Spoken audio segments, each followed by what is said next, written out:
In July 2026, the British government dispatched one of its two massive aircraft carriers to the Arctic to stare down Russian aggression.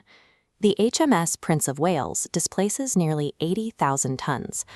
Operating a warship of this magnitude requires a crew of 1,600 sailors, plus a dedicated escort of cruisers, destroyers, and submarines to protect it at sea.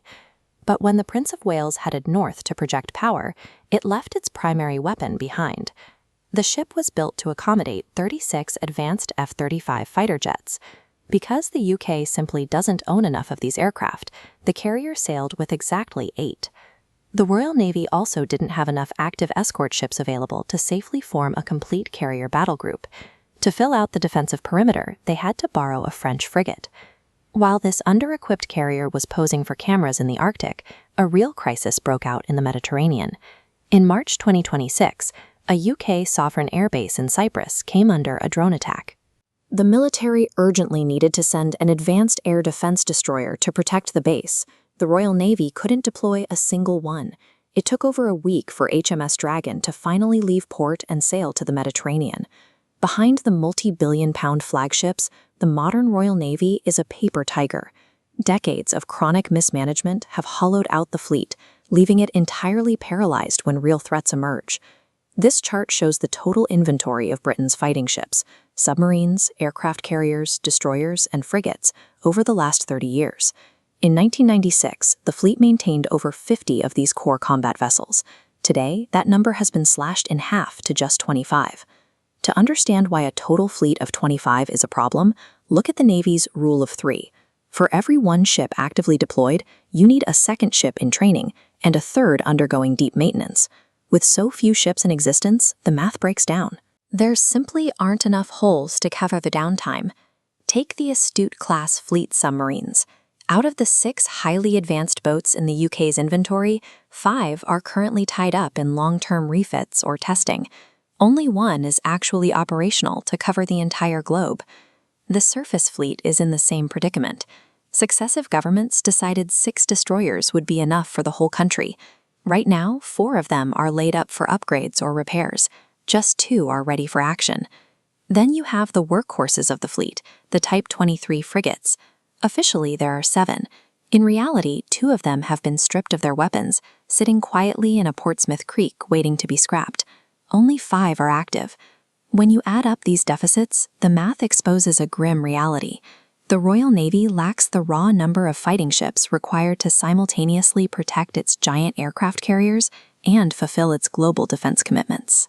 This drastic lack of escorts traces directly back to the decision to build those 2 Queen Elizabeth-class carriers.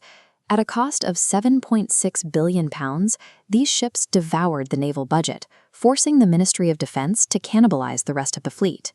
Even with that massive price tag, the government tried to cut corners during construction. They scrapped the traditional catapult launch systems. That meant the UK was forced to buy a specific, highly fragile version of the American F-35 jet, one that requires constant software updates from the Pentagon just to function. This diagram illustrates what defense experts now call the Royal Navy's doom loop. It begins with a severe human deficit. The service is currently about 1,000 trained sailors short of what it needs to operate. Because they don't have the manpower to crew their vessels, the Navy is forced to decommission usable ships early. That pushes an impossible workload onto the remaining active sailors, who have to run extended deployments to cover the gaps. Those extended patrols crush morale and push seasoned personnel to quit the military entirely. That destroys retention rates, leaving the Navy with even fewer sailors, forcing them to scrap even more ships. Trapped in this self-feeding cycle of decline, the Navy is actively burning through the workforce it desperately needs to crew the new frigates under construction. Because the heavy warships are either broken or understaffed, the Navy is leaning heavily on river-class offshore patrol vessels. At under 2,000 tons, these lightly armed ships lack heavy missiles, yet they're being sent to the South Pacific and the Falkland Islands to do the heavy lifting of full-size destroyers.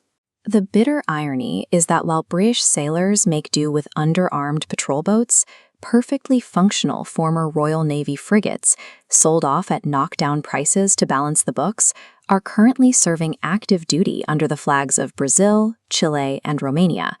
For centuries, the Royal Navy was the undisputed guarantor of Britain's security. As recently as the late Cold War, it routinely deployed massive task forces with fully stocked carrier air groups to maintain serene control of the Atlantic. But over the last few decades, politicians decided they could get defense on the cheap. By spending a grossly inadequate 2.3% of GDP, they funded soft power policing missions while letting the high-end industrial base needed for actual warfighting wither away.